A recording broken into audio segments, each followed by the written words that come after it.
So in this video, we are going to clean the edge of the bench. Now you see how it looks a little bit brown and it's got black marks on it. I'll be using the Shyn paste with a wet microfibre cloth.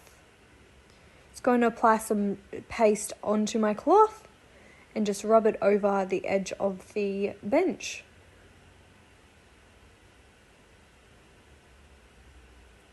Now just check to see if there was still paste on there.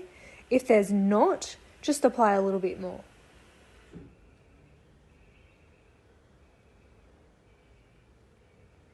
Now I'm just going to flip my cloth over and remove the chemical.